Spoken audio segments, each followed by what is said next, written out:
चर्चित जो चर्चित व्यक्ति हैं, चर्चित स्थल संघ ऑपरेशन अभियान, इन सबको लेकर मैं उपस्थित हूँ। अभी तक आपने लगातार वीडियो देखे। हालांकि पूरी पुस्तक इतनी बड़ी होती है कि उसको पढ़ना और एग्जाम टाइम में लास्ट में दोहराना बड़ा दुरूह कार्य होता है। उसी के लिए मैं आपको बहुत ही महत्वपूर्ण जो इम्पोर्टेंट उनको बताता चल रहा हूँ। प्लीज़ बने रहिए, लाइक सब्सक्राइब करते रहिए। चलिए बिना किसी देरी जुटते हैं।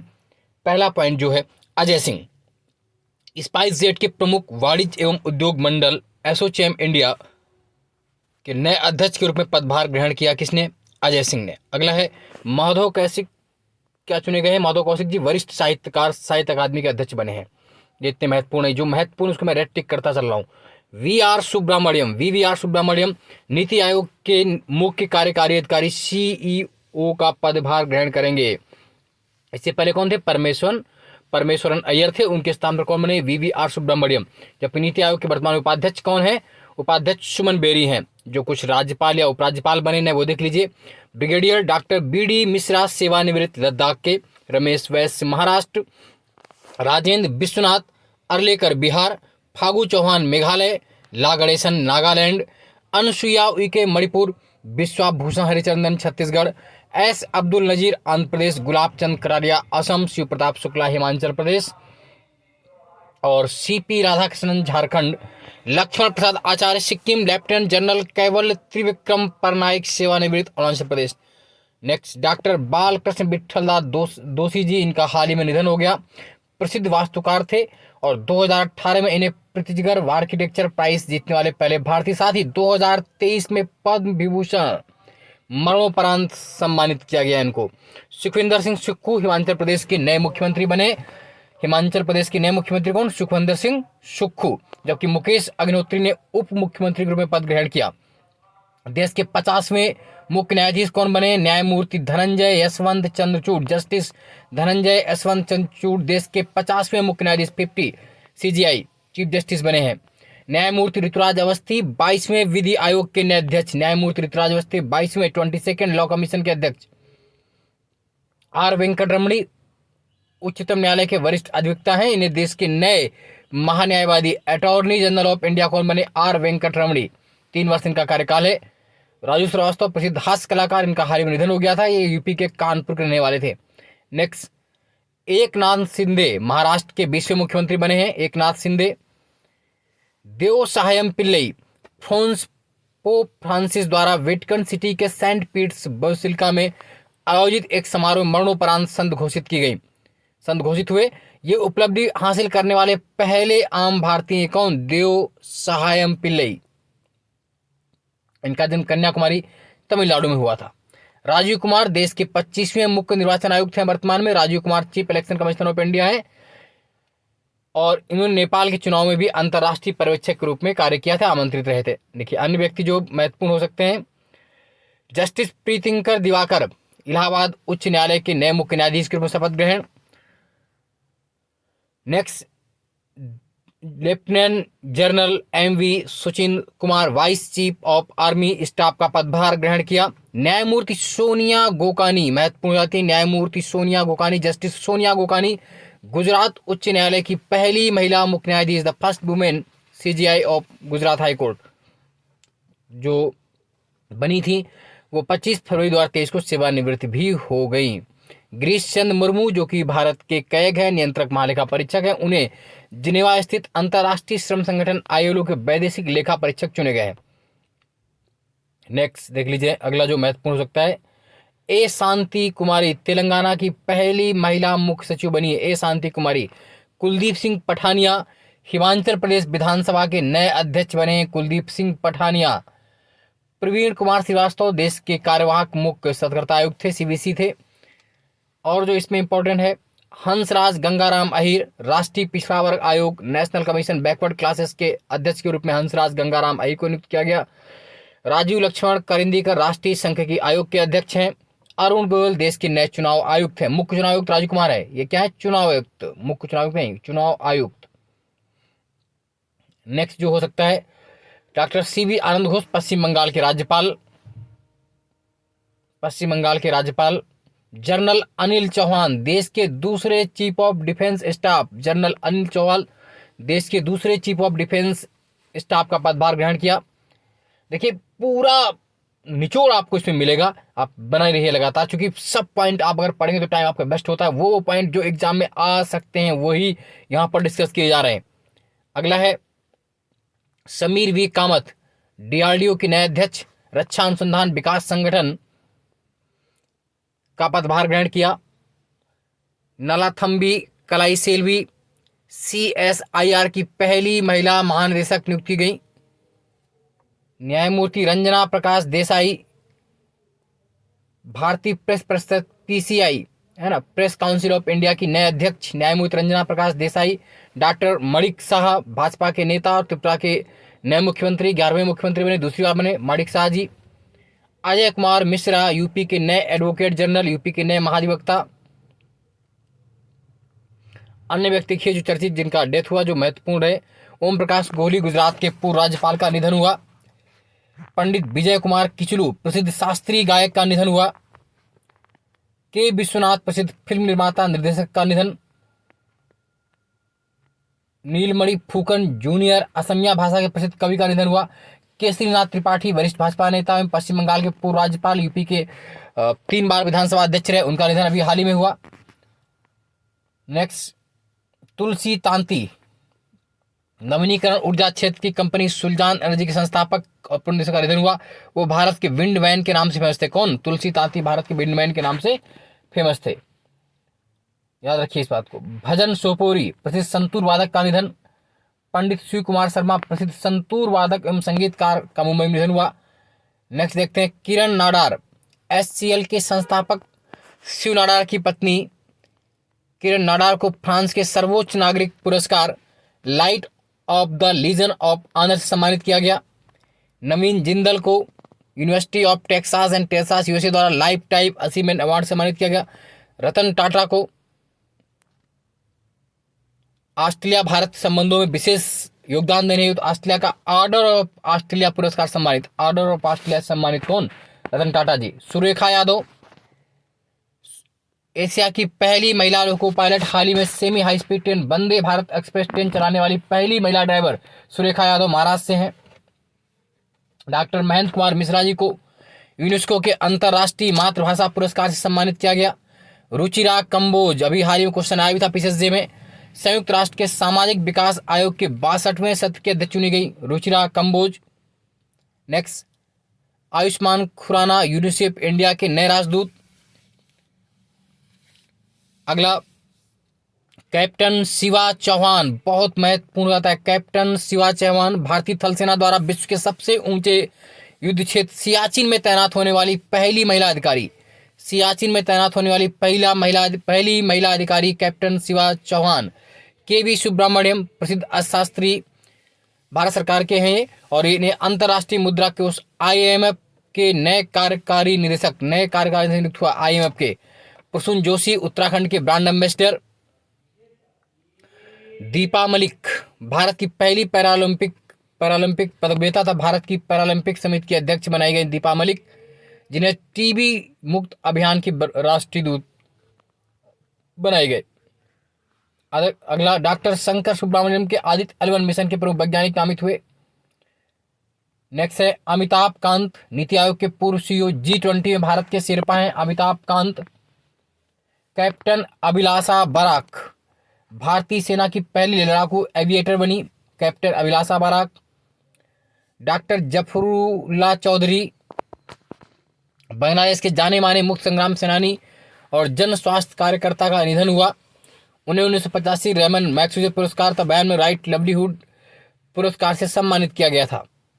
डिल्मा वान रोसेफ ब्राजील की पूर्व राष्ट्रपति और प्रसिद्ध अर्थशास्त्री, न्यू डेवलपमेंट बैंक NDB की नए अध्यक्ष चुनी गई। याद रखिए कि NDB के जो पहले अध्यक्ष थे वो कौन थे? केवी कामत। अरुण सुब्रमण्यम भारतीय मूल के वकील, अमेरिकी वकील, न्यूयॉर्क के दक्षिण जिले के न्यायाधीश नामित। इस पद पर पहुंचने वाले पहले दक्षिण एशियाई व्यक्ति होंगे। नील मोहन भारतीय मूल के अमेरिकी engineer, YouTube online video platform YouTube के नए मुख्य कार्यकारी अधिकारी CEO बनाए गए हैं और नील मोहन का संबंध उत्तर प्रदेश के लखनऊ से है। बहुत महत्वपूर्ण क्वेश्चन होता है इसलिए। डीना बोलुआर्टे पेरू की पहली महिला राष्ट्रपति बनी। Dina Boluarte first women president of Peru. Dominique Lapierre प्रसिद्ध फ्रांसीसी लेखक एवं पत्रकार का निधन हो गया। उनका उपन्यास था famous city of Joy, city of Joy. लुइज Inacio Lula da Silva, लुइज Inacio Lula da Silva Brazil के नए राष्ट्रपति, नए president. Rishi Sunak conservative party के नेता, ब्रिटेन के नए PM. Rishi Sunak conservative party के नेता हैं और ब्रिटेन के नए प्रधानमंत्री चुने गए और इस पद पर पहुंचने वाले भारतीय मूल के पहले ब्रिटिश व हिंदू प्रधानमंत्री बने। अब्दुल लतीफ रशीद इराक के नए राष्ट्रपति का पदभार ग्रहण किया। महारानी एलिजाबेथ द्वितीय इंग्लैंड पर सबसे लंबे समय तक शासन करने वाली सामरिक निधन कब हो गया? 8 सितंबर 2022 को उनका निधन हो गया। इनका जन्म 21 अप्रैल 1926 को लंदन में हुआ था। 1952 महारानी बनी। वो भारत में सबसे पहले 1961 में आई पहली बार तथा 26 जनवरी 1961 को गणतंत्र दिवस की मुख्य अतिथि थी। 83 में दूसरी बार आई और 97 में तीसरी बार भारत आई थी। नेक्स्ट, विनेश गुणवर्धने श्रीलंका के नए पीएम। रानिल विक्रमसिंहे श्रीलंका के नए राष्ट्रपति हैं इस वक्त। एंथनी अल्बनीज ऑस्ट्रेलियाई लेबर पार्टी के नेता था, ऑस्ट्रेलिया के नए पीएम है एंथनी अल्बनीज। कैरीन जान पियरे अमेरिकी राष्ट्रपति द्वारा व्हाइट हाउस की अगली प्रेस सचिव नियुक्त की गई। राम साहेब प्रसाद यादव नेपाल के नए उपराष्ट्रपति, राम साहेब प्रसाद यादव। रामचंद्र पैडोल, बहुत महत्वपूर्ण पॉइंट, रामचंद्र पैडोल नेपाल के नए राष्ट्रपति। ली कियांग चीन के नए प्रधानमंत्री। परमेश्वरन अय्यर नीति आयोग के पूर्व सीईओ जिन्हें विश्व बैंक में नए कार्यकारी निदेशक के रूप में नियुक्त किया गया है। मोहम्मद शहाबुद्दीन चुप्पू बांग्लादेश के नए प्रेसिडेंट। क्रिस हिपकिंस न्यूजीलैंड के 41वें प्रधानमंत्री के रूप में पदभार ग्रहण किया। निकोस क्रिस्टोडोलाइसिस साइप्रस के नए राष्ट्रपति। मैनुएला रोका बोटे इक्वेटोरियल गिनी की फर्स्ट वुमेन प्राइम मिनिस्टर, पहली महिला प्रधानमंत्री गिनी की। अरुणा मिलर अमेरिका की मैरीलैंड राज्य की पहली भारतीय अमेरिकी लेफ्टिनेंट गवर्नर बनी। मनप्रीत मोनिका सिंह भारतीय मूल की अमेरिकी महिला, अमेरिका में टेक्सास की पहली सिख महिला न्यायाधीश बनी। उषा रेड्डी भारतीय मूल की अमेरिकी महिला जो अमेरिका के कंसास राज्य की सीनेटर बनी। एस.सी. चार्निया भारतीय अमेरिकी अंतरिक्ष विशेषज्ञ, नासा के नए मुख्य प्रौद्योगिकीविद बने। नोर्मा लूसिया पिना हर्नांडेज मैक्सिको के इतिहास में पहली महिला जो सुप्रीम कोर्ट की मुख्य न्यायाधीश बनी। कौन? नोर्मा लूसिया पिना हर्नांडेज, मैक्सिको की फर्स्ट वुमेन सीजीआई। नेक्स्ट, पुष्प कमल दहल प्रचंड नेपाल के नए पीएम। पुष्प कमल दहल प्रचंड नेपाल के नए प्रधानमंत्री। नेक्स्ट, सितवेनी राबुका फिजी के नए प्रधानमंत्री। नताशा फिर्क मुसर स्लोवानिया की पहली महिला राष्ट्रपति, फर्स्ट वुमेन प्रेसिडेंट स्लोवानिया। लियो वराडकर भारतीय मूल के आयरिश, दूसरी बार आयरलैंड के प्रधानमंत्री, भारतीय मूल के हैं लियो वराडकर, आयरलैंड के दूसरी बार पीएम बने। मेटे फ्रेडरिक्सन दूसरी बार डेनमार्क की PM, Mette Frederiksen.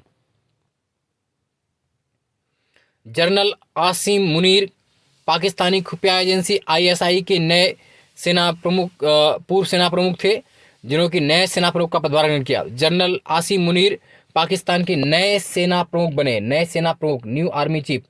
Anwar Ibrahim Malaysia के नए प्रधानमंत्री पीएम के रूप में Anwar Ibrahim. Ulf Kristersson Sweden के नए प्रधानमंत्री।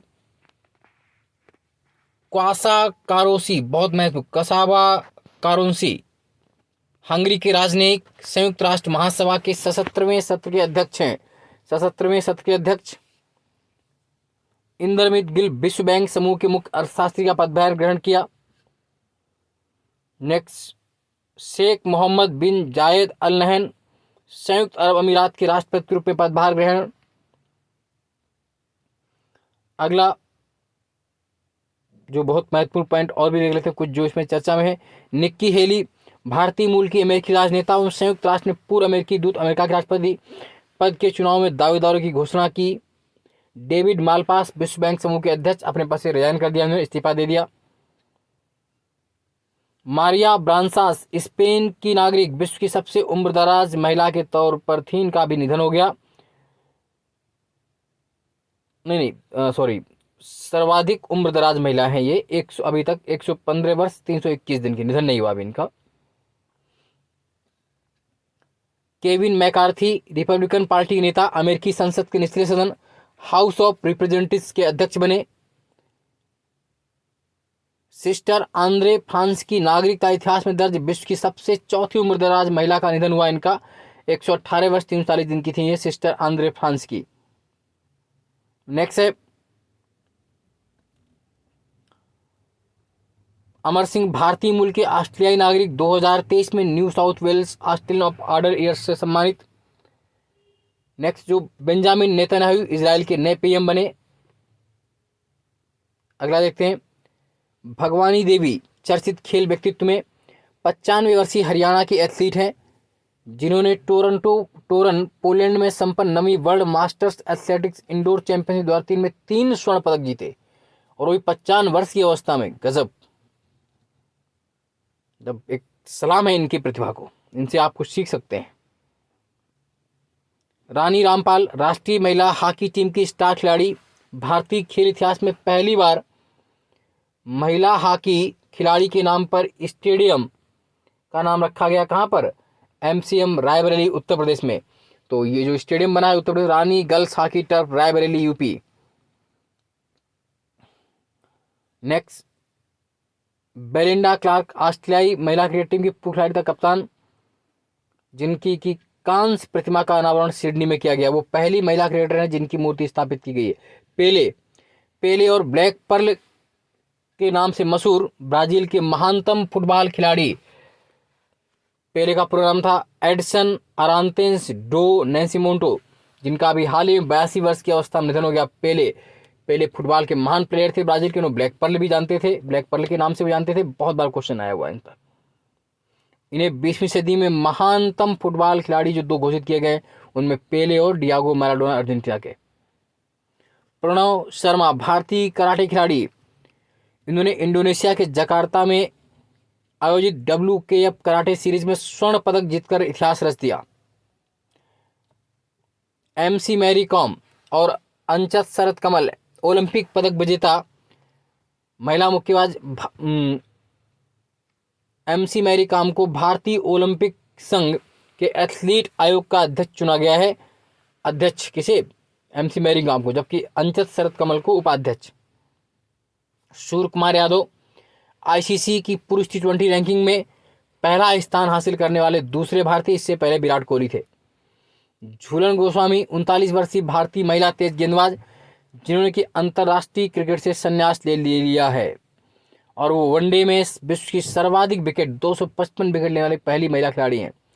रोजर फेडरर, स्विट्जरलैंड के महान टेनिस खिलाड़ी, जिन्होंने पेशेवर टेनिस से संन्यास की घोषणा की 15 सितंबर 2022 को। ओपन युग में फेडरर सबसे ज्यादा पुरुष एकल विंबलडन खिताब 8 बार जीतने वाले खिलाड़ी थे।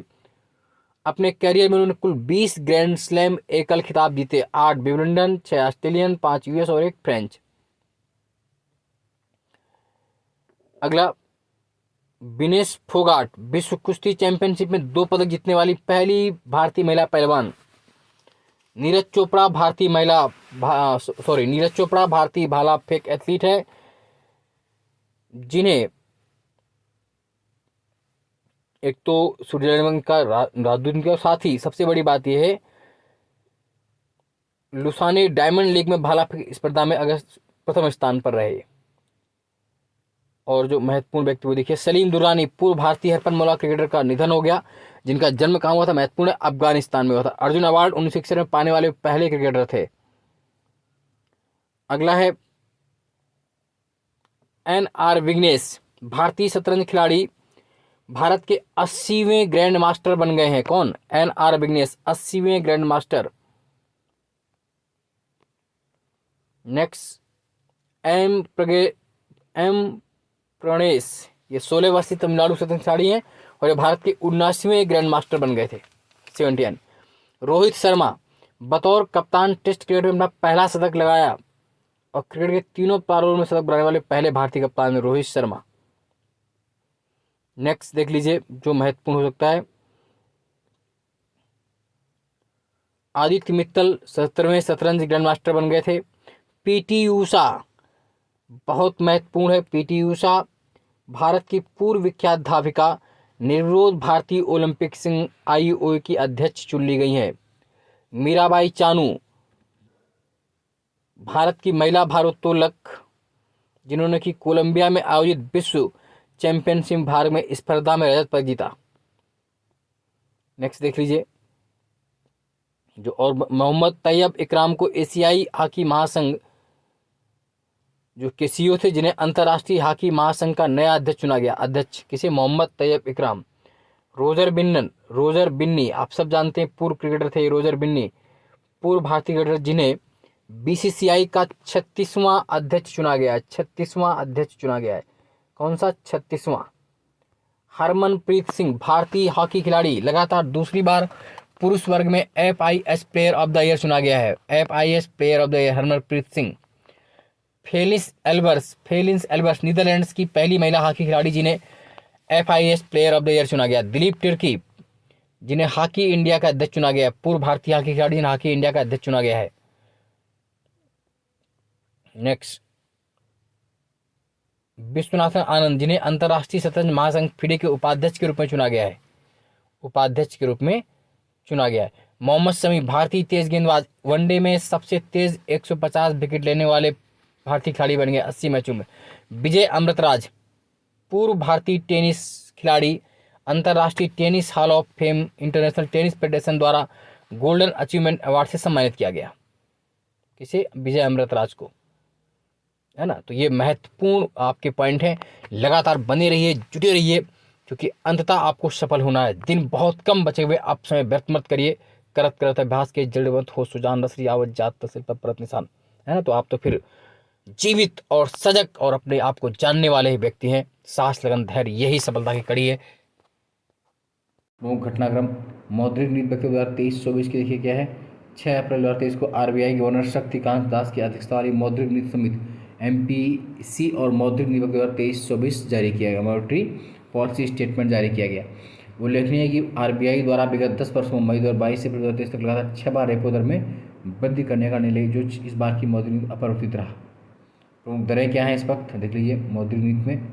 तो CRR कितना है? 4.50%, SLR 18%, आधार दर 8.75 से 10.10% के बीच में, बजट जमा दर 2.7 से 3.0, रेपो दर 6.50% है ना। रेपो दर 6.0% है। रिवर्स रेपो दर 3.35 है। MSF 6.75 है। स्थायी जमा सुविधा SDFR 6.25, बैंक रेट 6.75% है। 8 अप्रैल 2022 से लागू स्थायी जमा सुविधा SDRF, जिसमें प्रत्यावर्ती रिवर्स रेपो दर का स्थान लिया है। नीतिगत रेपो दर से 25 आधार अंक कम रहेगी। 2014 में उद्धृत पैनल समिति की रिपोर्ट में स्थायी जमा सुविधा SDR की सिफारिश की गई थी, जो 8 अप्रैल 2022 से RBI की नीति का हिस्सा बनी। सिटी फाइनेंस रैंकिंग आवासन एवं शहरी कार्य मंत्रालय द्वारा लाइव किया गया। इसमें देश भर के 100 शहरी स्थानीय निकाय ULP को पूरी तरह से डिजिटल और 100% पेपरलेस प्रक्रिया के माध्यम से भाग ले सकते हैं। तो इसमें क्या नीति है वो देखिए। City finance ranking CFR 2002, city beauty competition CBC, तो 15 संकेतक होंगे इसमें, और अलग अलग इन चीज़ों को बनाया जाएगा, जैसे नवाचारी, समावेशी वगैरह।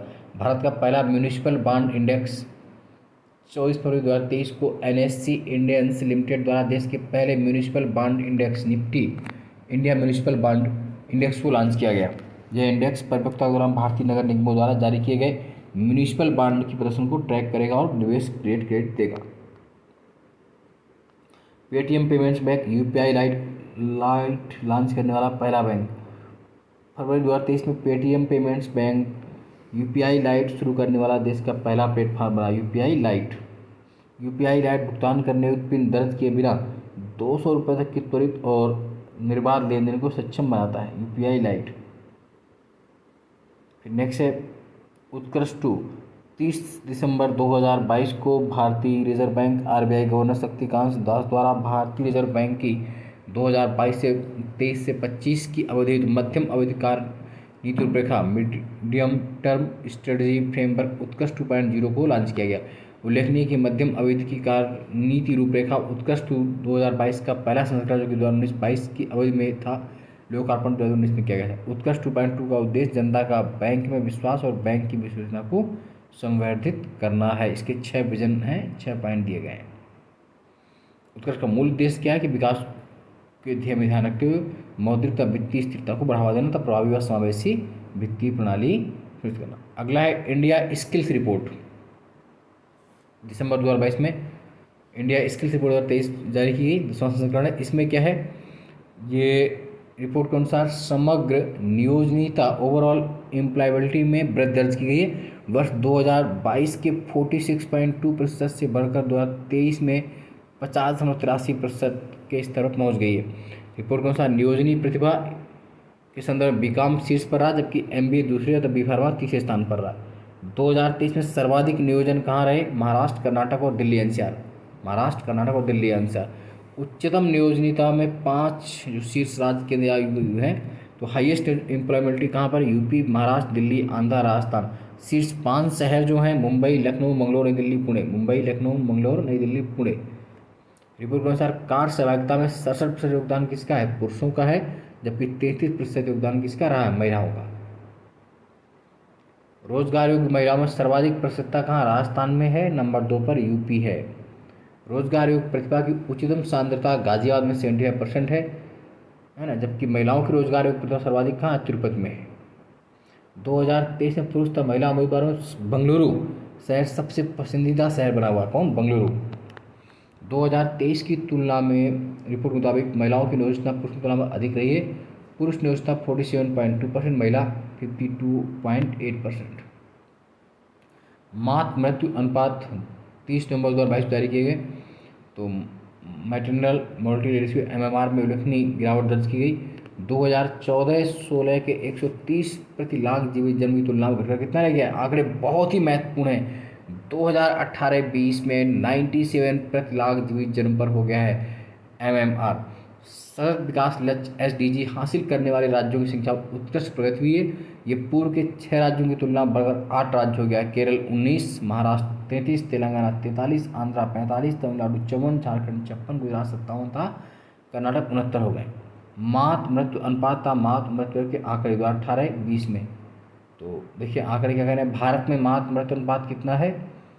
97 है। दर क्या रही? 6%। भारत का कितना है? 97। असम में सर्वाधिक है 195, दर 12.1। असम के बाद बिहार में 118 है, झारखंड में 56 है, और अपने यूपी की बात करें अगर तो यूपी में 167 14.3, 167 दर बहुत है 14.43। बैंक दर के आधार पर स्वर्ण कीमत नवंबर 2022 में बैंक दर के आधार पर एक समान स्वर्ण की कीमत यूनिफाइम गोल्ड प्राइस लागू करने वाला केरल देश का पहला राज्य हो गया। केरल देश का पहला राज्य हो गया किसमें? यूनिफाइम गोल्ड प्राइस। केरल में 9/16 वाले 22 कैरेट स्वर्ण पर एक समान कीमत पेश करने का निर्णय लिया गया। भारत का पहला अंतर्राष्ट्रीय बुलियन एक्सचेंज कहाँ खोला गया है? तो भारत का पहला अंतर्राष्ट्रीय बुलियन एक्सचेंज गुजरात गांधीनगर में। भारत का पहला अंतर्राष्ट्रीय बुलियन एक्सचेंज कहाँ खोला गया है? तो ये आप जानते हैं गुजरात के गांधीनगर में। प्रधानमंत्री मोदी ने 29 जुलाई 2022 को प्रधानमंत्री मोदी ने गांधीनगर गुजरात स्थित Gujarat international finance tech city gift city में भारत के पहले अंतर्राष्ट्रीय वित्तीय सेवा केंद्र IFC का दौरा किया, और इसी दौरान प्रधानमंत्री मोदी जी ने गिफ्ट IFC में इंडिया इंटरनेशनल बुलियन एक्सचेंज का उद्घाटन किया, शुभारंभ किया। कहाँ पर? तो ये गांधीनगर में इंडिया इंटरनेशनल बुलियन एक्सचेंज। नमूना पंजीकरण प्रणाली संघ की रिपोर्ट 2022 क्या कह रही है? 22 सितंबर 2022 को जारी की गई SRS बुलेटिन।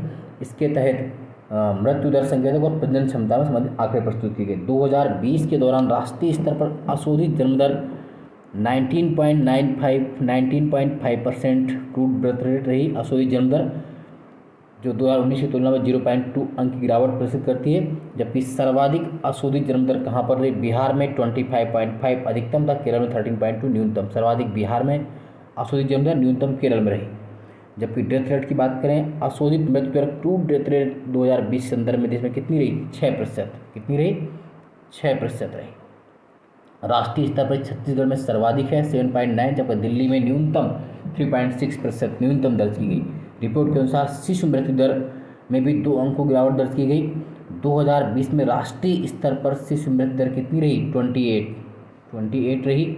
लिंगानुपात में 3 अंकों की वृद्धि दर्ज की गई। 2018-19 की अवधि में 907 था, जो कि 17-19 में 904 था, यानी 2018-19 में जो लिंगानुपात है शिशु कितना 907 था। उच्चतम लिंगानुपात केरल में 974, न्यूनतम उत्तराखंड में 844। उच्चतम केरल 974, न्यूनतम उत्तराखंड 844। राष्ट्रीय स्तर पर कुल प्रजनन दर TFR 2020 में घटकर 2.0 कितना हो गया? 2 हो गया, जो कि 2019 में 2.1 था। 2020 में उच्चतम TFR बिहार में 3, जबकि न्यूनतम दिल्ली, तमिलनाडु, पश्चिम बंगाल में 1.4। न्यूनतम दिल्ली, तमिलनाडु और पश्चिम बंगाल में 1.4। नमूना पंजीकरण प्रणाली SRS बुलेटिन 2002 जो 2022 के आंकड़े हैं मई के, वो क्या कह रहे हैं वो देख लीजिए आंकड़े। तो बर्थ रेट में अत्यधिक गिरावट हुई। बर्थ रेट 1971 के 36.9% से घटकर 2020 में 19.5% आ गई। सर्वाधिक जन्म दर बिहार में 25.25, जबकि सबसे कम केरल में 13.2%। जबकि यूटीज में बात करें तो अंडमान निकोबार द्वीप में सबसे कम रही 10.8 है ना जन्म दर। जबकि शीर्ष जन्म दर वाले जो 5 राज्य हैं वो कौन कौन से हैं? बिहार 25.5, उसके बाद यूपी 25.1, MP 24.1, राजस्थान 23.5 और मेघालय 22.9।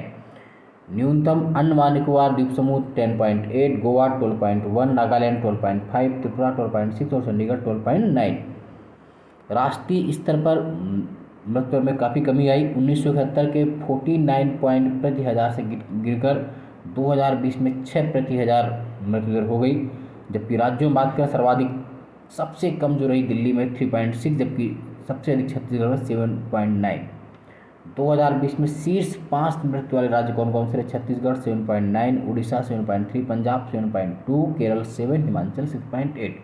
राष्ट्रीय परिवार स्वास्थ्य सर्वेक्षण 5, NFHS 5, national family health survey 5 के क्या आंकड़े आए देखिए, जो 2019-20 में इसके संदर्भ में है।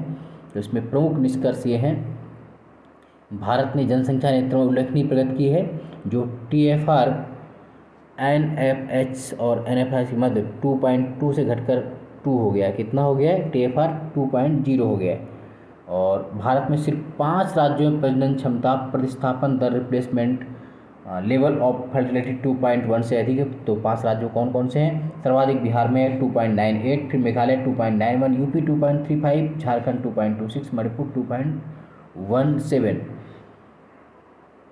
और संस्थागत जन्म में 79% से बढ़ करके इतना 89% हो गए। और यूपी के जो प्रमुख निष्कर्ष हैं NFHS 5 में उत्तर प्रदेश के प्रमुख निष्कर्ष क्या है? यूपी के देख लीजिए।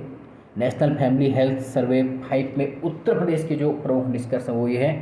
कुल आबादी में लिंगानुपात कितना हो गया है? शहरी 961 है, ग्रामीण 36, कुल 1017। कितना है? 1017 है, जबकि NFH 4 में 995 था, यानी लिंगानुपात 1017 हो गया सेक्स रेशियो। और कुल प्रजनन दर 2.4% हो गई है। TFR 2.4% हो गई है, जो कि शहरी में 1.9, ग्रामीण में 2.5। बाल मृत्यु दर चाइल्ड डेथ रेट जो IMR है वो ओवरऑल 50.4 है, 50.4 है। जबकि जो यही अलग अलग देखें तो शहरी 42%, ग्रामीण 52.6। और इसके अलावा कोई बहुत महत्वपूर्ण इसमें आंकड़े हैं जो पूछे आते हों। रिजर्व बैंक इनोवेशन हब कहाँ खोला गया है? 24 मार्च 2022 को RBI गवर्नर शक्तिकांत द्वारा बेंगलुरु में reserve bank innovation hub RBIH का उद्घाटन किया गया। ये इनोवेशन हब भारतीय रिजर्व बैंक की पूर्ण स्वामित्व वाली सहायक कंपनी की स्थापना के रूप में किया गया है ना। और इसके पहले अध्यक्ष के रूप में सेनापति कृष्ण गोपाल कृष्णन को नियुक्त किया गया। कृषि और संबद्ध क्षेत्र देखिए, हिमालय की कांगड़ा चाय को यूरोपीय आयोग ने GI टैग दिया है। किसकी? हिमालय की कांगड़ा चाय को यूरोपीय आयोग का GI टैग दिया गया है ना। कांगड़ा चाय को भारत में 2005 में भौगोलिक संकेतक GI टैग प्रदान किया गया था। कांगड़ा चाय हिमाचल प्रदेश के कांगड़ा जिले उत्पादित चाय अनोखे स्वाद, सुगंध और रंग के लिए जानी जाती है। भारत सरकार द्वारा अद्यतन भौगोलिक संकेतक GI प्राप्त उत्पाद क्या है? असम का गमोचा, महाराष्ट्र में अलीबाग की सफ़ेद प्याज, तेलंगाना का तुअर रेतग्राम, लद्दाख का रक्त से कारपो खुबानी, उत्तर प्रदेश में नए जीआई टैग उत्पादन बनारसी पान, बनारसी लगड़ा आम, रामगढ़ का भंटा बैंगन, आदम चीनी चावल, अलीगढ़ का ताला, बखीरा ब्रासबेयर, बांदा शहर पत्थर, नगीना वुड कार्विंग, प्रतापगढ़ का आंवला था हाथरस की हिंग। वैश्विक मिलेट श्री अन्न सम्मेलन 18 मार्च 2023 को प्रधानमंत्री मोदी जी और नई दिल्ली में वैश्विक मोटे अनाज मिलेट श्री अन्न सम्मेलन का उद्घाटन किया गया। इस सम्मेलन में प्रधानमंत्री मोदी जी द्वारा मोटे अनाज श्री मिलेट श्री अन्न पर स्मारक डाक टिकट और स्मारक सिक्के का भी विमोचन किया गया। साथ ही भारतीय मोटे अनाज श्री अन्न स्टार्टअप्स का संग्रह एवं बुक ऑफ मिलेट स्टैंडर्ड्स का भी विमोचन किया गया। भारतीय कृषि अनुसंधान परिषद ICAR के भारतीय कदन अनुसंधान संस्थान को वैश्विक उत्कृष्टता केंद्र, Indian institute of millets research को वैश्विक उत्कृष्टता केंद्र घोषित किया गया। जो मोटे अनाज का उत्पादन है वो देख लीजिए राज्यवार कहाँ कहाँ है ना। चौथा अग्रणी अनुपात क्या क्या कह रहा है, तो राजस्थान में 27% होने के बाद, महाराष्ट्र में 15%, यूपी में 14%, कर्नाटक में फिर 13%, MP में 8%, ऐसे करके अन्य राज्यों में दिया गया। बेसिक एनिमल हस्बेंड्री स्टैटिक 2022, तो देश में कुल 2021 के दौरान स्थिर कीमतों पर क्षेत्र में पशुधन का हिस्सा 30.13% था, कुल GDP में 4.9 रहा, जबकि 2021-22 में देश में कुल दुग्ध उत्पादन का 5.29% वार्षिक वृद्धि के साथ 221.6 मिलियन टन दर्ज है। भारत दुनिया में दुग्ध उत्पादन में शीर्ष स्थान पर लगातार बना हुआ है, 2021-22 में भी रहा है। और इसी संदर्भ में देश में प्रति व्यक्ति दुग्ध उपलब्धता कितनी रही है, 444 ग्राम प्रतिदिन रही। कितनी, 444 ग्राम प्रतिदिन रही है। 2021-22 में सर्वाधिक प्रति व्यक्ति दुग्ध उपलब्धता पंजाब में रही 1271 ग्राम प्रतिदिन, 1271 ग्राम प्रतिदिन पंजाब में, जबकि सबसे कम मिजोरम में रही 55 ग्राम प्रतिदिन। 2021-22 के संदर्भ में देश में दूध उत्पादक में शीर्ष 5 राज्य कौन कौन से हो गए हैं, राजस्थान, यूपी, MP, गुजरात, आंध्रा। राजस्थान शीर्ष पर है 15.5% उत्पादन, फिर नंबर 2 पर यूपी है, फिर MP, फिर गुजरात, फिर आंध्रा, फिर बिहार। 2021-22 के दौरान देश में कुल अंडा उत्पादन 6.19% के साथ 129.60 बिलियन रहा। वैश्विक स्तर पर अंडा उत्पादन भारत दुनिया में तीसरे स्थान पर है FAO के अनुसार। यहाँ अंडे की उपलब्धता 95 अंडे प्रतिवर्ष है। और उत्पादक राज्य जो अंडा उत्पादक राज्य रहे हैं, शीर्ष 5 राज्य आंध्रा, तमिलनाडु, तेलंगाना, पश्चिम बंगाल, कर्नाटक। आंध्रा शीर्ष अंडा उत्पादक राज्य 20.41%, तमिलनाडु नंबर दूसरे पर 16.8। ऊन उत्पादन में 33.13 मिलियन रहा। और राज्यों में बात करें तो 5 राज्य, शीर्ष 5 राज्य रहे उत्पादक। राजस्थान सबसे ज़्यादा 45.91%, फिर जम्मू कश्मीर 23.19, फिर गुजरात 6.12, फिर महाराष्ट्र 4.78, फिर हिमाचल 4.33। जलीय कृषि 3 राष्ट्रीय कार्यक्रम शुरू करने की बात की गई। कौन कौन से, एक तो भारतीय सफ़ेद झींगा का आनुवंशिक सुधार कार्यक्रम, मछली रोगों पर राष्ट्रीय निगरानी कार्यक्रम, जलीय कृषि झींगा फसल बीमा उत्पाद शामिल है। भारत 14.73 मिलियन मीट्रिक टन मछली उत्पादन के साथ तीसरा सबसे बड़ा मछली उत्पादक देश है और लगभग 7 लाख टन झींगे के सबसे निर्यातकों में से एक देश है। भारत सरकार ने वर्ष 2013 से जलीय पशु रोग राष्ट्रीय निगरानी कार्यक्रम को लागू किया है। प्रमुख फसल उत्पादन द्वितीय अग्रिम अनुमान जो जारी किए गए 2022-23 के लिए 323.55 मिलियन टन खाद्यान्न उत्पादन अनुमानित है। 2023 को कदन्न का अंतर्राष्ट्रीय वर्ष इंटरनेशनल ईयर ऑफ मिलेट्स के रूप में घोषित किया गया है। मोदी द्वारा मोटे अनाजों को पोषक अनाजों को श्री अन्न की संज्ञा दी गई है। 2022-23 में देश में कुल खाद्यान्न उत्पादन रिकॉर्ड 323.55 मिलियन टन अनुमानित है, जो कि विगत वर्ष की तुलना में 7.94 मिलियन टन अधिक है। साथ ही अगर बात करें तो चावल का उत्पादन 130.84 मिलियन टन रिकॉर्ड अनुमानित है, जो कि लास्ट ईयर की तुलना में 1.36 मिलियन टन अधिक है। गेहूं का उत्पादन रिकॉर्ड 112.18 मिलियन टन अनुमानित है, जो लास्ट ईयर की तुलना में 4.44 मिलियन टन अधिक है।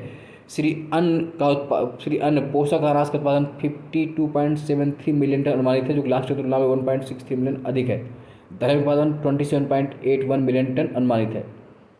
बागवानी फसल उत्पादन 2021-22 में कितना रहा है, 342.33 मिलियन टन बागवानी उत्पादन होने का अनुमान रखा गया है, जिसमें फलों का उत्पादन 1.724 मिलियन टन अनुमानित है, जबकि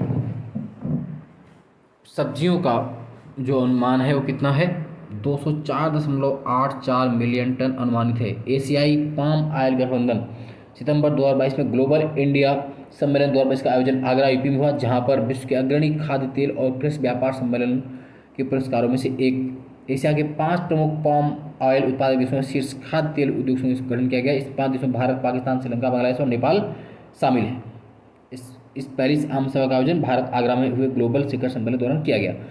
प्रथम भारत पशु स्वास्थ्य शिखर सम्मेलन कहाँ पर हुआ? नई दिल्ली में। रबी फसलों के लिए न्यूनतम समर्थन मूल्य MSP 2023-24 आप ये जानते हैं 18 अक्टूबर 2022 को प्रधानमंत्री मोदी की अध्यक्षता में आर्थिक मामलों की मंत्रिमंडलीय समिति ने रबी विपणन सत्र 2023-24 के लिए सभी अनिवार्य रबी फसलों के लिए न्यूनतम समर्थन मूल्य MSP की वृद्धि को मंजूरी दी। बहुत महत्वपूर्ण रहते हैं MSP, तो देख लीजिए कभी भी क्वेश्चन बनता है इनमें।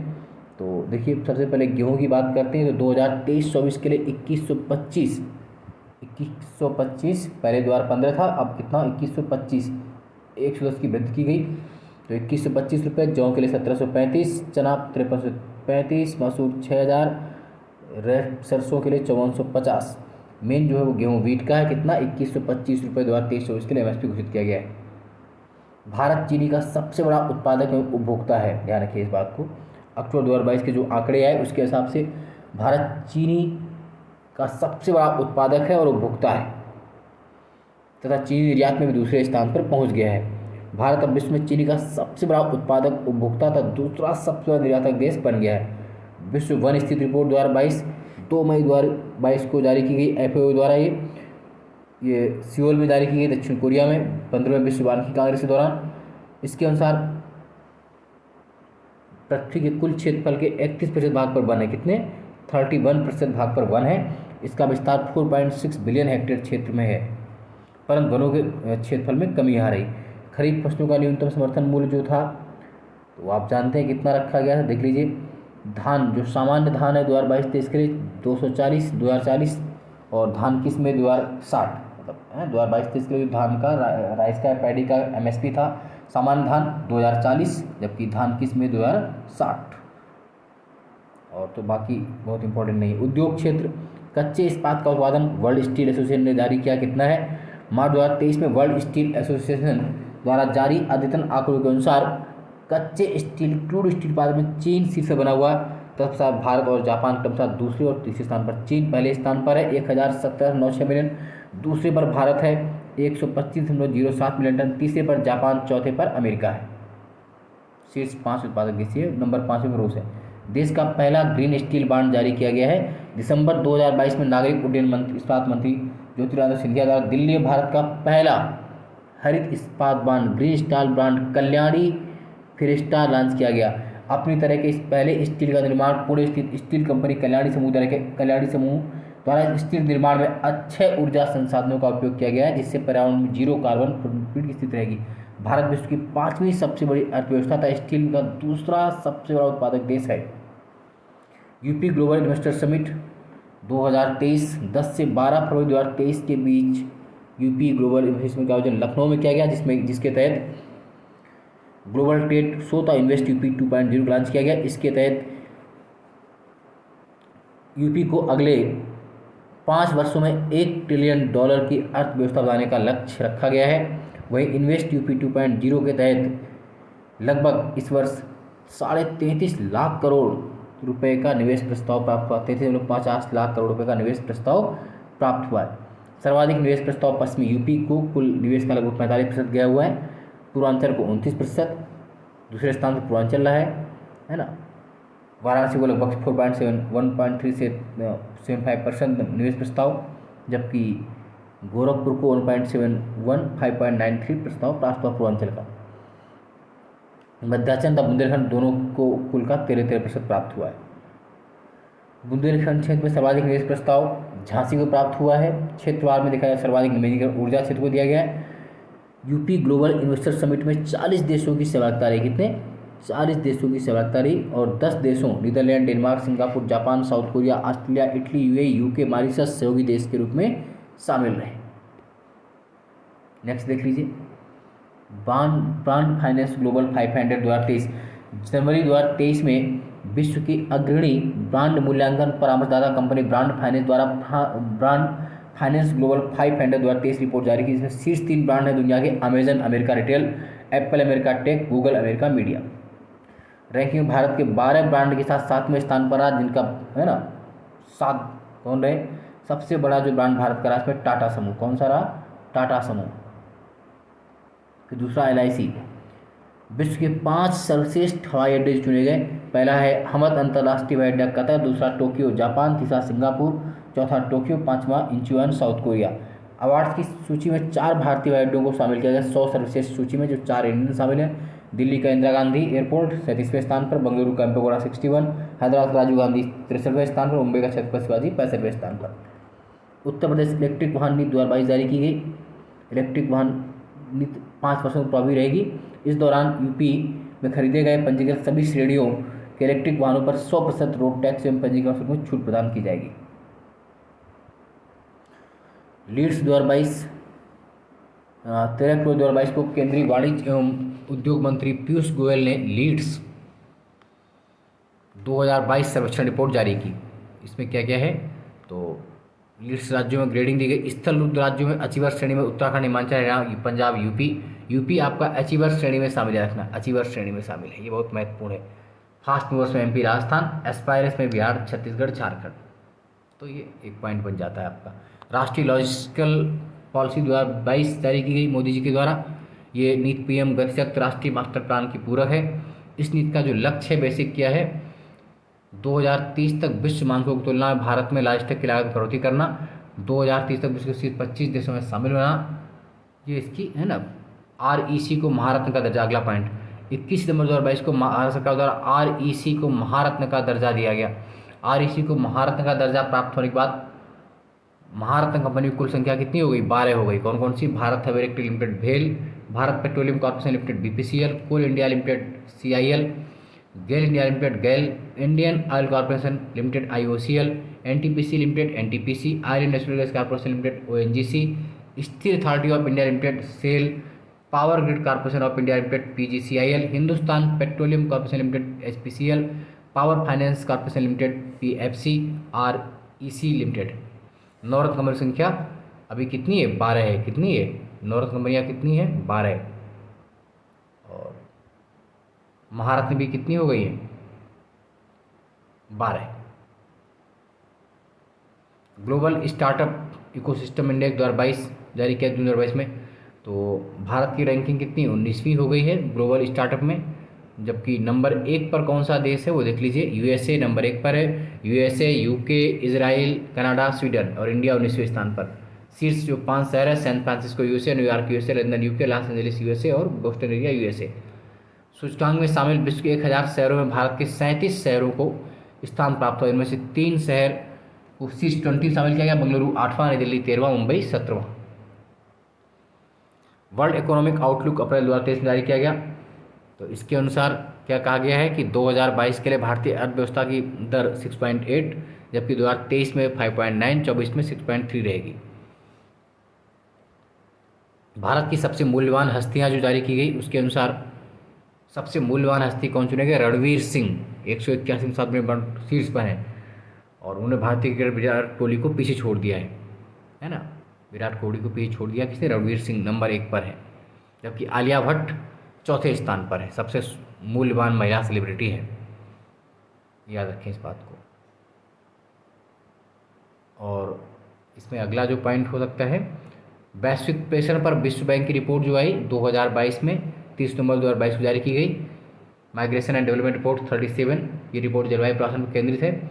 इसके अनुसार देखिए क्या पॉइंट रहा, दक्षिण एशिया में जो शीर्ष प्रेशर प्राप्त करता है वो तो आप सब जानते हैं, विश्व में भारत है। भारत को $100 बिलियन की प्राप्ति हुई, पूरी दुनिया अपनी GDP का 2.9, $100 बिलियन। पाकिस्तान को 29, भारत को सबसे ज़्यादा दुनिया में $100 बिलियन प्राप्त हुए।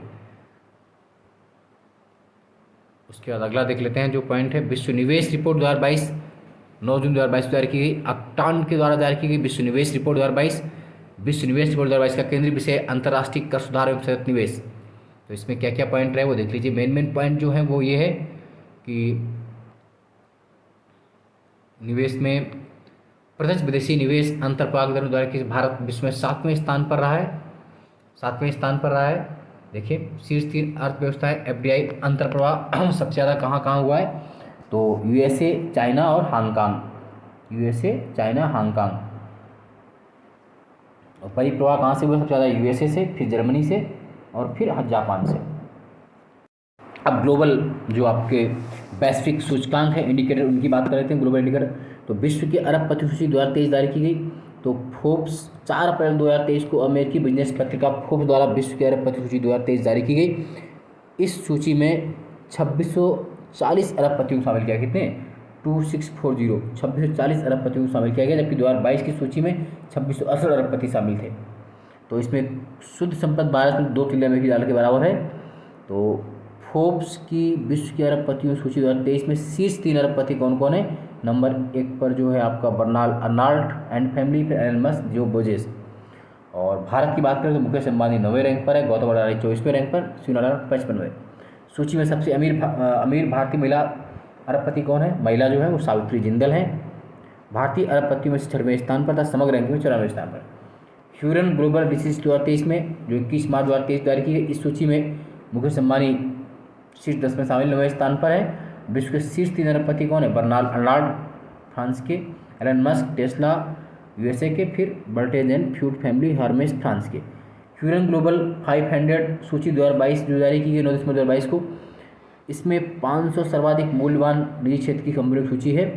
तो ह्यूरन ग्लोबल 500 2022 सूची में शीर्ष 3 अंतर्राष्ट्रीय कंपनियां कौन सी? Apple, Microsoft, alphabet. और 500 की सूची में शीर्ष 3 भारतीय कंपनियां कौन है? Reliance industries, Tata consultancy service और एचडीएफसी। वैश्विक बहुआयामी गरीबी सूचकांक 2022 17 अप्रैल 2022 में जारी की गई यूएनडीपी और ओपीएचआई द्वारा।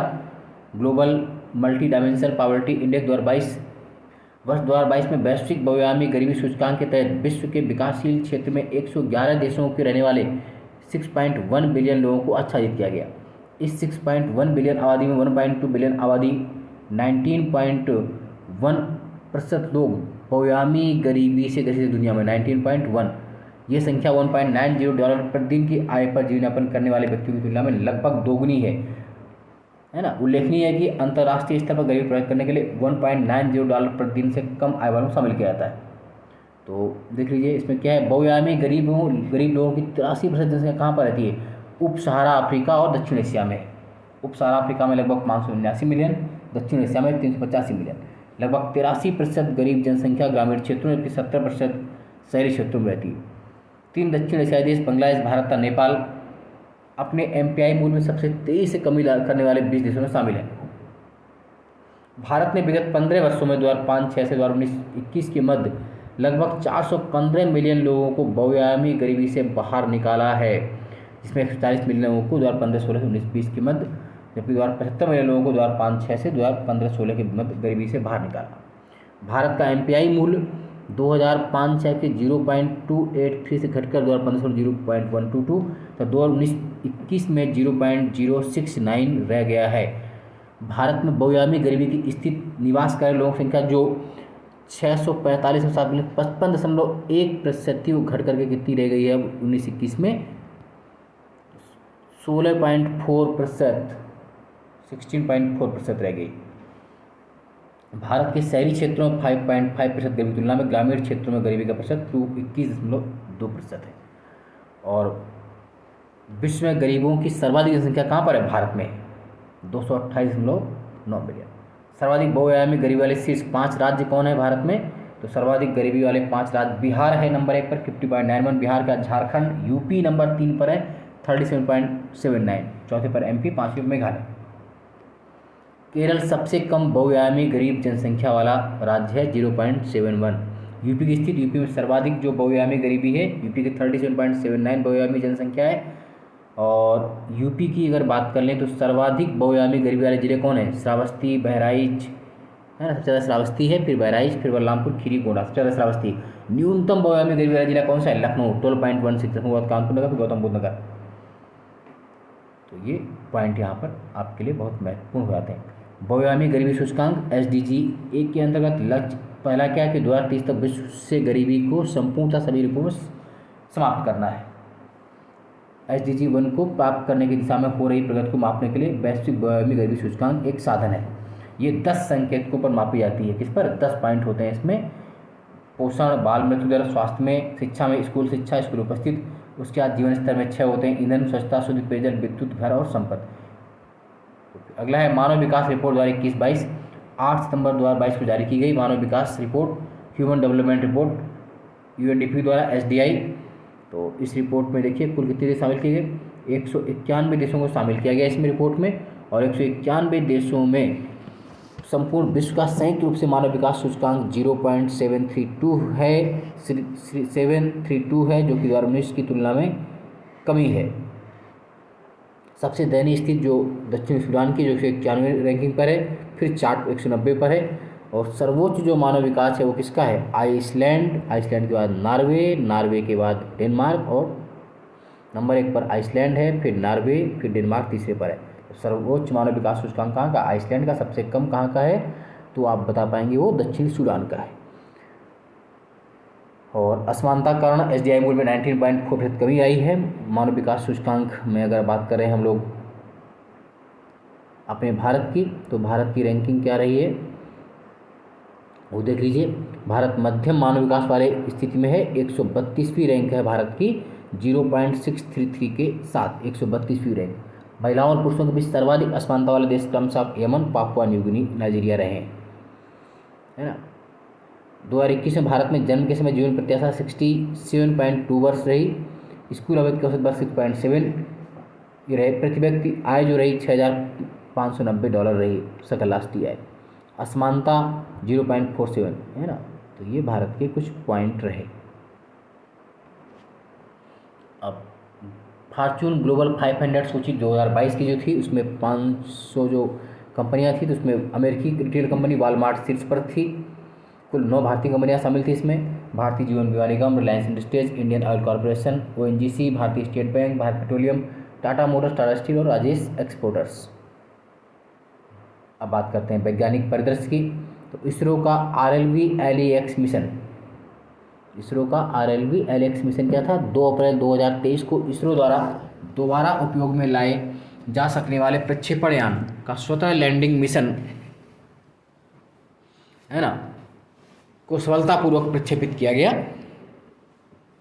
इसरो ने डीआरडीओ और भारतीय वायुसेना के सहयोग से aeronautical test range ATR Chitrakoot Karnataka में इस मिशन का लंच। ये विश्व में पहली बार हुआ जब एक पंख वाले यंत्र को हेलीकॉप्टर द्वारा 4.5 किमी की ऊंचाई तक ले जाया गया और रनवे पर स्वायत्त लैंडिंग करने के लिए छोड़ दिया गया। RLV ने भारतीय वायुसेना के एक चिनूक हेलीकॉप्टर द्वारा 4.5 किमी की ऊंचाई तक उड़ान भरी, है ना। RLV अनिवार्य रूप से एक अंतरिक्ष मिशन है। LV-M3 वेव इंडिया 2 मिशन 26 मार्च 2023 को इसरो के LV-M3 प्रक्षेपण यान की लगातार 6ठी उड़ान सफलतापूर्वक हुई। श्रीहरिकोटा के द्वितीय लॉन्च पैड से प्रक्षेपित किया गया। 36 उपग्रहों को 450 किमी वाली वृत्ताकार कक्षा में स्थापित कर दिया गया। विश्व का प्रथम 3D प्रिंटेड रॉकेट टेरान 1, 22 मार्च 2023 को विश्व का पहला 3D rocket printed Florida USA के कैप कैनिवरल स्पेस स्टेशन में प्रक्षेपित किया गया। ये रॉकेट पृथ्वी की निम्न कक्षा में पहुंचाने में विफल रहा। मेघा ट्रॉपिक्स का नियंत्रित पुनर्प्रवेश सफल। 7 मार्च 2023 को सेवामुक्त किए गए मेघा ट्रॉपिक्स MT1 उपग्रह का पृथ्वी के वायुमंडल में नियंत्रित पुनः प्रवेश कंट्रोल्ड री एंट्री सफलतापूर्वक पूर्ण हुआ। इसके बाद इस उपग्रह को प्रशांत महासागर में उतारा गया। उष्णकटिबंधीय मौसम और जलवायु अध्ययन करने के लिए इसरो और फ्रांसीसी सहयोग के द्वारा इस उपग्रह को 12 अक्टूबर 2011 को लॉन्च किया गया था, है ना। बृहस्पति सौरमंडल का सर्वाधिक उपग्रह वाला ग्रह फिर से बन गया है। 3 फरवरी 2023 को की गई घोषणा के अनुसार वैज्ञानिकों ने बृहस्पति जुपिटर के 12 नए उपग्रहों की खोज की है। नासा के अनुसार वर्तमान में बृहस्पति के कुल उपग्रहों की संख्या बढ़कर कितनी हो गई है, 95 हो गई, और इस तरह बृहस्पति सौरमंडल में सर्वाधिक उपग्रहों वाला ग्रह बन गया है। और शनि नंबर 2 पर हो गया, जिसके 83 उपग्रह है ना। बृहस्पति के 4 सबसे बड़े उपग्रह कौन कौन से, आयो, यूरोपा, गैनीमेड तथा कैलिस्टो। सौरमंडल के उपग्रह देख लें तो बृहस्पति जुपिटर के सर्वाधिक 95 उपग्रह हो गए हैं। नंबर 2 पर शनि हो गया 83, यूरेनस के 27, नेपच्यून के 14, मंगल के 2, पृथ्वी का 1, शुक्र का कोई 0, कुल 222 उपग्रह, है ना। अगला है SSLV D2EOS 07 मिशन। 10 फरवरी 2023 को SSLV की द्वितीय विकासात्मक उड़ान संपन्न हुई। इस मिशन को SSLV D2EOS 7 मिशन नाम दिया गया। सद मिशन के तहत SSLV-D2 को आंध्र प्रदेश के श्रीहरिकोटा स्थित सतीश धवन अंतरिक्ष केंद्र साल के प्रथम लॉन्च पैड से प्रक्षेपित किया गया। ये 3 उपग्रह EOS-07, जानुस-1, आज़ादी सेट 2। EOS-07 इसरो द्वारा डिजाइन एवं विकसित एक भू प्रेक्षण उपग्रह है। इसका वजन 156.3 किलोग्राम है। ठीक है, तो याद रखिए। अमीरात चंद्र मिशन 11 दिसंबर 2022 को अमेरिका के फ्लोरिडा स्थित केप कैनरिवल स्पेस फोर्स स्टेशन से स्पेसएक्स के फॉल्कन 9 रॉकेट द्वारा अमीरात चंद्र मिशन का सफल लॉन्च किया गया। चंद्रमा की सतह पर लक्षित ये पहला अरब मिशन है। इस मिशन के तहत राशिद रोवर को अप्रैल 2023 में चंद्रमा के उत्तर पूर्व में एटलस क्रेटर पर उतारा जाएगा। कुर्सी के आकार का राशिद रोवर का वजन लगभग 10 किलोग्राम है राशिद रोवर। यह मिशन पूर्णतः 100% अमीराती इंजीनियरों के एक दल द्वारा डिजाइन और निर्मित किया गया है। इस मिशन ने दुबई स्थित मोहम्मद बिन राशिद स्पेस सेंटर ने जापान की निजी कंपनी आई स्पेस इंक के साथ उपग्रह पर हस्ताक्षर किए। मिशन डियर मून दिसंबर 2022 में यासुकु माएजावा ने पहले नागरिक चंद्र पर्यटन की मिशन के लिए विश्व में 10 मशहूर हस्तियों की चयन घोषणा की। चयनित यात्रियों में एक भारतीय देव जोशी भी शामिल है। मिशन में शामिल देव जोशी भारतीय अभिनेता और सोशल मीडिया इन्फ्लुएंसर हैं। देव जोशी, इन्हें भारतीय सुपर हीरो बाल वीर का किरदार निभाने के लिए जाना जाता है। डियर मून विश्व का पहला नागरिक चंद्र पर्यटन मिशन है जिसकी कल्पना वित्तपोषण जापानी अरबपति यासुकु माएजावा ने किया है। इस मिशन की घोषणा सर्वप्रथम 2018 में की गई थी और इसे 2023 में लॉन्च किए जाने का प्रस्ताव है। नेक्स्ट देखिए, नासा चंद्र मिशन पहली महिला अंतरिक्ष यात्री आर्टेमिस द्वितीय द्वारा नासा के आर्टेमिस कार्यक्रम का द्वितीय प्रस्तावित मिशन है। 1972 के अपोलो 17 वाले चंद्रमा युक्त पहला मानव युक्त मिशन होगा। इसमें 4 अंतरिक्ष यात्रियों के नाम की घोषणा की गई है। 3 अप्रैल 2023 को नासा ने आर्टेमिस सेकंड चंद्र मिशन जाने वाले 4 अंतरिक्ष यात्री चुने गए। कौन कौन? Reid Wiseman, Victor Glover, Christina Hammock Koch, Jeremy Hansen. Christina Koch चंद्र मिशन में जाने वाली पहली महिला अंतरिक्ष यात्री होंगी। उल्लेखनीय क्रिस्टीना कोच के नाम अंतरिक्ष में किसी महिला द्वारा सबसे लंबी 328 दिन का एकल अंतरिक्षीय उड़ान का रिकॉर्ड भी दर्ज है। सबसे लंबा अरब अंतरिक्ष मिशन अप्रैल 2022 में MBRSC ने सबसे लंबे अरब अंतरिक्ष यात्री की घोषणा की है ना। तो इसमें क्या है, इसके अंतर्गत अमीराती अंतरिक्ष यात्री सुल्तान अल नयादी को ISS पर भेजा गया। सुल्तान अल नयादी को, ये हज्जा अल मंसूरी अंतरिक्ष जाने पहले UAE के प्रथम व्यक्ति दूसरे व्यक्ति हो गए। वर्ष 2021 में UAE अंतरिक्ष यात्री कार्यक्रम के अंतर्गत पहली बार महिला अरब अंतरिक्ष यात्री को चुने वाले नूरा अल मतूसी की घोषणा की गई। PSLV-C54 US-6 मिशन 26 नवंबर 2022 को भारत के ध्रुवीय उपग्रह प्रक्षेपण यान PSLV की 56वीं उड़ान PSLV-C54 सफलतापूर्वक संपन्न हुई। PSLV-C54 ने आंध्र प्रदेश के श्रीहरिकोटा स्थित सतीश धवन अंतरिक्ष केंद्र साल के प्रथम लॉन्च पैड से सफल उड़ान भरी। इसके साथ ये 8 नैनो उपग्रहों को लेकर अपने साथ गया, जिसमें से इसने USA के भी कुछ एस्ट्रोसैट को स्थापित किया। और ये इसमें इंडिया भूटान सेट भी गया जो नैनो उपग्रह था। ये भारत और भूटान का संयुक्त रूप से विकसित उपग्रह है। उल्लेखनीय इंडिया भूटान सेट भूटान का दूसरा उपग्रह है जो है ना प्रक्षेपित किया गया है।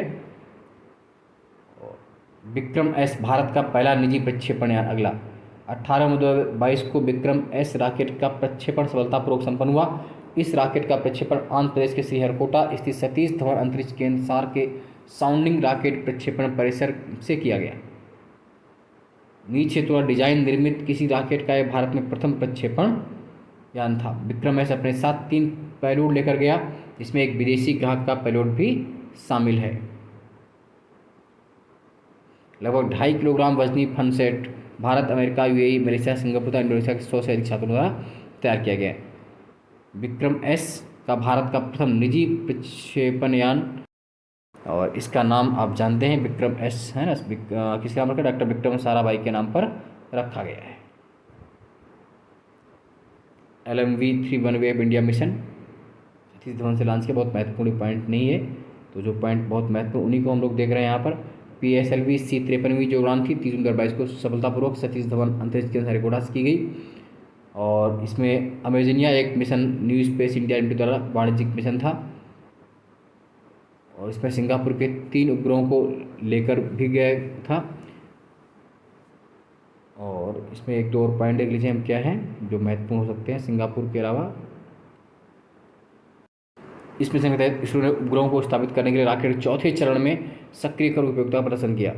इस माध्यम से कुल 6 पेलोड को अंतरिक्ष में भेजा गया था। तो आउट पॉइंट इसमें कुछ नहीं। स्पार्क भारत का प्रथम अंतरिक्ष विषयक वर्चुअल संग्रहालय स्पार्क है ना, संग्रहालय है, याद रखिएगा। GSAT-24 का सफल परीक्षण 23 जून 2022 को एरियन स्पेस संचालित एरियन 5 रॉकेट का प्रक्षेपण कोरू फ्रेंच गुयाना से किया गया। तो इसके तहत GSAT-24 MESAT 3D बूस्टर कक्षा में स्थापित किया गया। GSAT-24 भारतीय अंतरिक्ष अनुसंधान संगठन इसरो द्वारा निर्मित उपग्रह तथा ये न्यू स्पेस इंडिया लिमिटेड द्वारा स्वामित्व संचालित एवं वित्त पोषित है। इस उपग्रह का वजन 4181.3 तथा मिशन जीवन काल 15 वर्ष का है ना। ये मलेशिया का चौथा उपग्रह भी है जो यहाँ पर डाला गया। इसके साथ साथ SSLV की प्रथम उड़ान 7 अगस्त 2022 को SSLV की प्रथम विकासात्मक उड़ान संपन्न हुई। तो 2 उपग्रह लगे थे, EOS-2 आज़ादी सेट है ना। SSLV आप जानते हैं इसरो का नया प्रक्षेपण यान है।